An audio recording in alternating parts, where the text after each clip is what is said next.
The unveiling of a statue to Princess Diana has helped heal the rift between Prince Harry and Prince William, Sarah Ferguson has claimed. The Duchess of York, 61, said her late sister-in-law would be so proud of her sons and grandchildren, while adding that the statue, unveiled at Kensington Palace last month, has ended the feud between the brothers.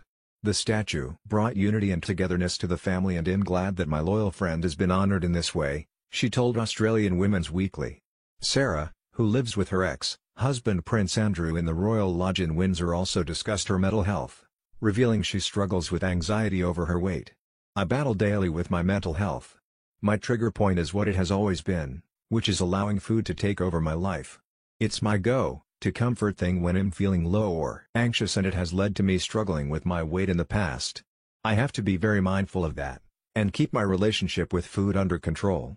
In the wide-ranging interview, she also reveals that she's never felt like an outsider in the royal family, and that she loves being a grandmother to Princess Eugenie's son August, 6 months, and Princess Beatrice's step-son Wolfie, 5. In July, William and Harry reunited with their aunts Lady Sarah McCorquodale, 66, Lady Jane Fellows, 64, and their uncle Charles, Earl Spencer, 57, for an intimate ceremony at Kensington Palace for a highly anticipated statue unveiling. William and Harry put aside their personal differences and stood shoulder to shoulder to unveil the bronze statue of their mother in the sunken garden, which became a place of solace for Diana before her death in 1997. The garden was replanted with 4,000 of Diana's favorite flowers in honor of the event. At the time, sources close to Earl Spencer have said that there is a hope that the celebration of their mother's life and legacy will bring Harry and William together again after months of discord over the Sussexes' decision to quit the royal family and subsequent interviews in which they publicly criticized the royal family. However, Omid Scobie, the Sussexes' preferred royal reporter, played down the idea of a public reconciliation ahead of the event. He said, "What we will see is two brothers being professional in a moment that is not about them. This is going to be a moment we see them put everything to one side. We will just see professionalism and nothing else." The brothers have been separated by a rift that began in March 2019 when William reportedly threw Harry and Meghan out of Kensington Palace over the alleged bullying of staff, with the Sussexes breaking up their joint foundation and setting up a new office at Buckingham Palace.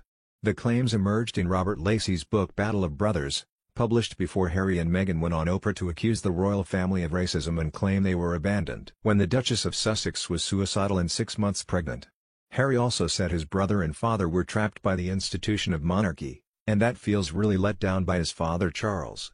In a series of astonishing claims, Harry revealed the Prince of Wales cut off contact with him in the wake of his decision to step away from the firm.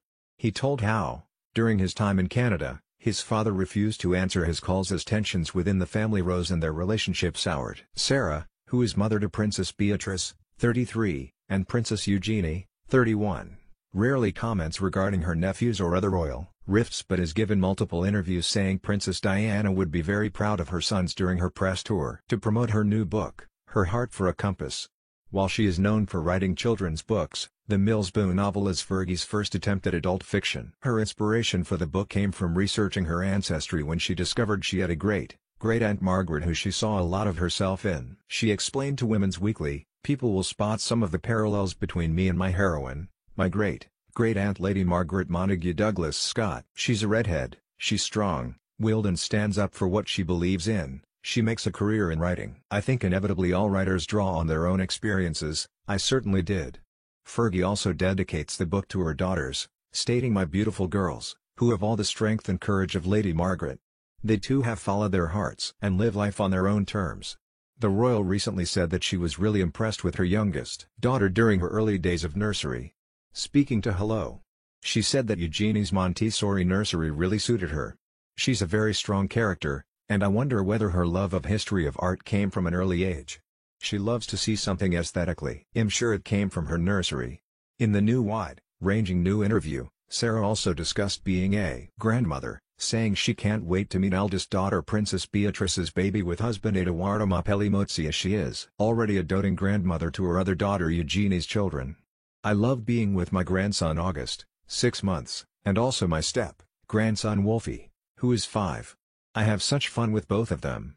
August already reacts to me dressing up for him in colorful headbands and hats. When I say funny things or make funny movements, he laughs and laughs." She added that she loves that He energy makes him happy and that adults can learn a lot from the innocence of children.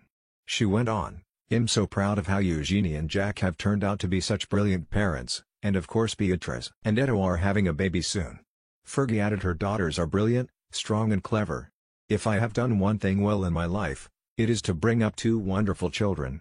When it comes to her own strength, she said she doesn't feel like she was ever cast aside by the royal family despite all the trials and tribulations of her marriage with Prince Andrew. I have never felt like an outsider or someone that has been ostracized in any way. When I married into the royal family, Prince Andrew and I had known each other since we were children. The hardest time for me was when I was a teenager and my parents separated, and my mother went to live in Argentina. I had to become very self-sufficient, I call it being your own island. Fergie was 12 when her mother Susan left her father, Major Ronald Ferguson, to move to Argentina and live with her polo player lover, Hector Barrantes, who she later married. Sarah added, my mother disappearing from my life very suddenly when I was a young teenager had an enormous impact on my upbringing.